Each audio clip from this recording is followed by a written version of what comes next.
Zdravo, večeras hoću da pevam nešto zato što igramo danas i vidjet ćemo kako ide.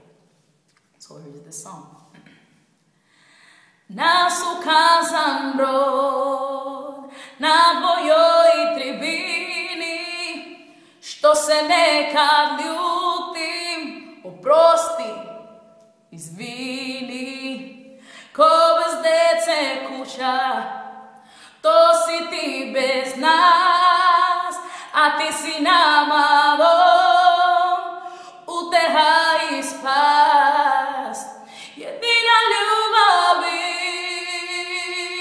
života moj, nek te pravi.